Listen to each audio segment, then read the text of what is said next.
So when I went for youth service, I made up my mind before I departed for Kano that I will pray the way I've never prayed before. I will fast the way I've never fasted. And I will give the way I've never given. That was my resolve.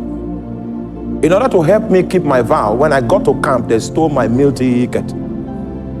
So the possibility of going back of my promise did not exist because the options were not many. May your meal ticket be.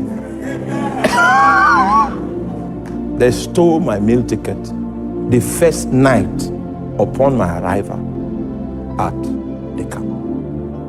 So my fasting started almost immediately. Those were the days where we only had batch A and batch B. Batch A will come to camp in January and batch B will come to camp in July. So we came to camp in January. The temperature of Kano that year was 11 degrees in the night. Now, do you know what it feels like? You want to begin a prayer adventure and then the temperature now drops to 11 degrees. The meaning of 11 degrees is that it's very convenient for sleeping. If you don't have something that is more than a New Year resolution, the circumstances will make you not to be able to fulfill your vow. So I began to push in prayer, began to push in fasting, began to push. Those were the days when camp was 30 days. And after 30 days, we were released. I got to the place where my accommodation was, and I continued in my prayer and fasting. The place was conducive. I found a hill. That is where I used to climb for my prayer. So when I come back from work, sometimes I come back from work by 5, I climb the mountain. I come back from the mountain by 11, sometimes 12 midnight, some other times. And I maintained it on a daily basis.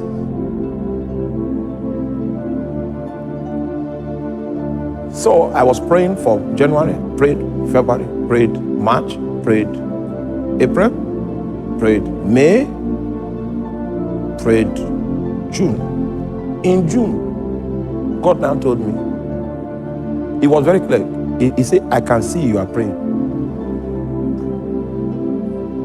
So I got angry. I said, I've been praying since January. What was the meaning of that thing you came to?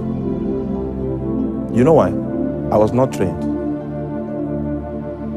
The reason why God spoke to me and told me those words that we may consider not to be important is because he had already scheduled the day of the appointment.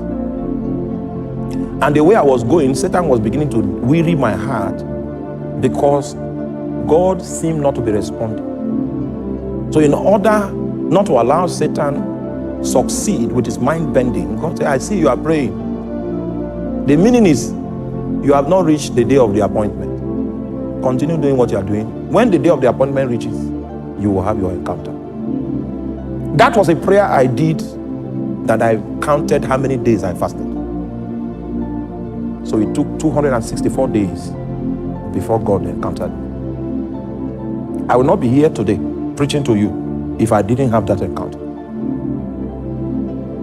264th day, I finished from my prayer on the mountain, came back into the room, because the prayer started becoming so intense that when I come from work with my tie, if I'm late, I don't drop it. I take the tie to the mountain. So I came back from the mountain with my tie on, entered into the room to remove my tie. It was 12 midnight. Right? That was when I ran into 4 angels. They suspended time. This thing you call time was suspended. I was going into the past and into the future. They were taking me into the past and into the future, into the past and into the future. They left me by 3 a.m. in the morning. What I'm telling you is on the 20th of October,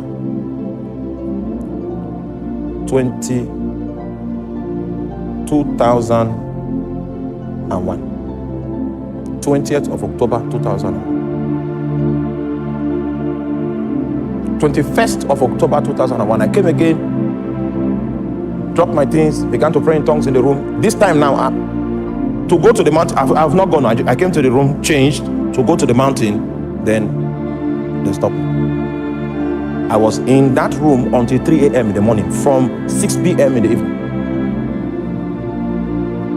It was in that second encounter that I knew that the place of my primary assignment was the city of Makot. Are you there?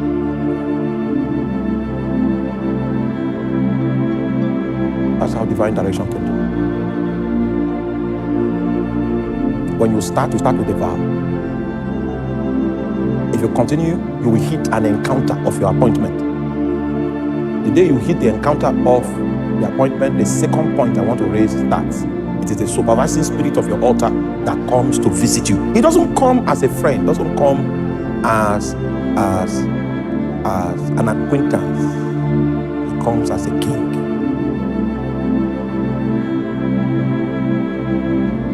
It comes to prescribe. It comes to give you direction. He opens your eyes to see that you are off track.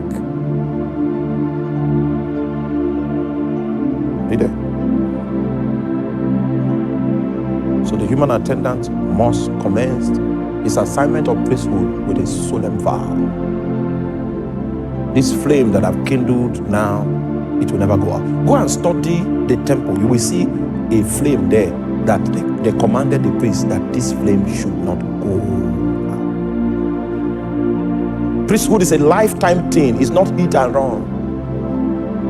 If you are not ready to begin, no problem. Go become a nominal Christian. But the day you get ready, just know that this fire that I'm kindling now, I will kindle it for life. If you are not ready for that challenge, don't worry. It's not for everybody. 264 days before God came.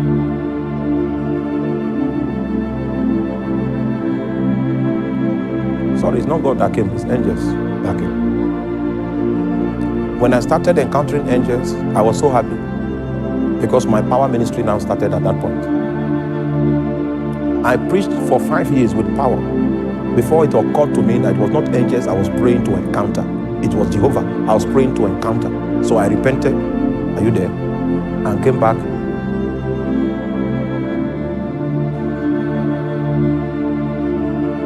You will encounter many things when you begin to do your prosperity can even fall upon you suddenly.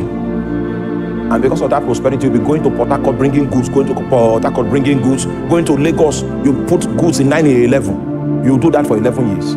Then you will remember, it was not goods that I was looking for when I started. My own was the angels began to minister to me and I started power ministry. That's where that sensitivity to know if an angel is in the room is that time that I got it.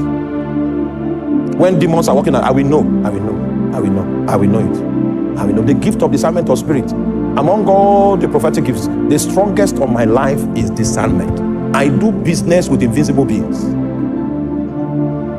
If I know the song to sing for them to come, I know the song. If here, I can sing that song. If I sing it and continue singing, it may not make sense to you, they will come here. No man taught me this. I learned it by the altar. There are lessons that you will learn by encounter.